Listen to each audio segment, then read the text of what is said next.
अस्सलाम वालेकुम दोस्तों मैं हूं डॉक्टर इमरान कादिर और आज मैं बात करूंगा मर्दाना कमजोरी के आखिरी हल के ऊपर और जो पक्का हल है उसके ऊपर, यानी कि phenyl implant. First of all हमें ये ज़हन में रखना चाहिए कि हम सबसे पहले शुरू में इस पे नहीं चले जाते।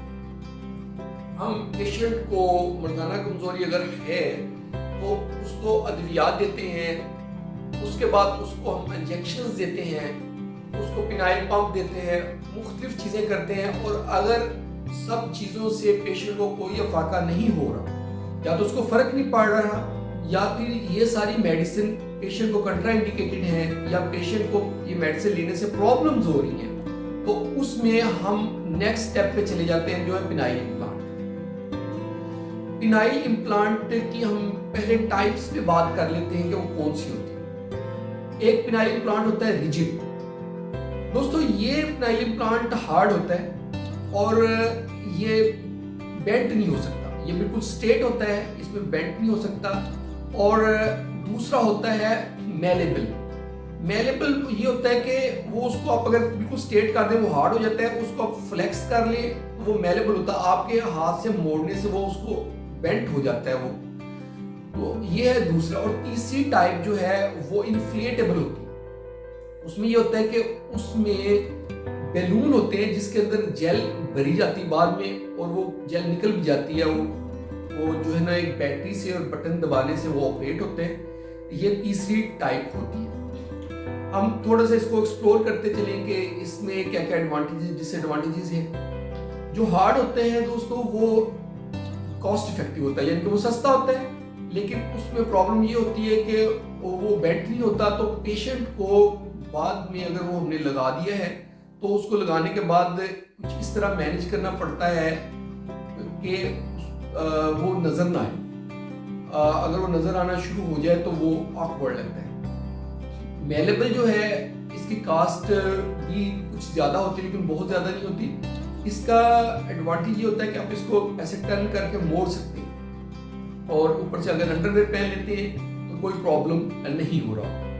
और जो इन्फ्लेटेबल है इसका डिसएडवांटेज तो ये है कि ये महंगा होता है, और इसका एडवांटेज है कि इसको जब आपको ज़रूरत होती है टेस्टिस में हम बैटरी उसका ऑपरेटर लगा देते हैं, वहाँ से बटन दबाते हैं तो इसके जो बैलून्स होते हैं वो बहुत हार्डली इन्फ्लेट हो जाते हैं इसके अंदर, तो इरेक्शन क्रिएट हो जाती है। फिर हम उन बटन्स को दबाकर इसकी इरेक्शन को कम कर लेते हैं। एक और इसका एडवांटेज है कि इससे पेशेंट को जो फीलिंग और सेंसेशन जो सारी आती हैं वो नेचुरली जो इरेक्शन होती है उसके अबाउट 75% तक वो वाली सेंसेशन वो वाली फीलिंग आ रही होती है। बहुत सारे पेशेंट तो इसको एज नेचुरल ही फील कर रहे होते हैं। ये था इसके जो आपस में डिफरेंस है इनका। अब अगर आगे हम बात करेंगे कि इसको हम इम्प्लांट को लगाते कैसे। दोस्तों ये सर्जरी करके ही लगता है।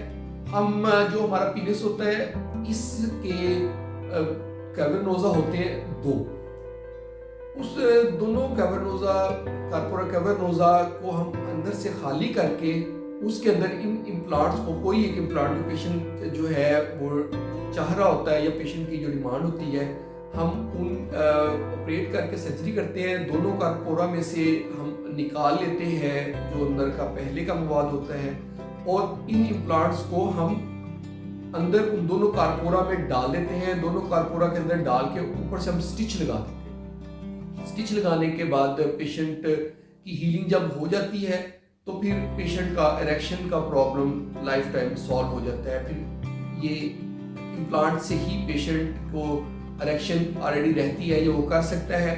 पेशेंट के काफ़ी सारे मसाइल इससे हल हो जाते हैं। इसकी कॉम्प्लिकेशंस में जो चीज़ आती है वो है इन्फेक्शन।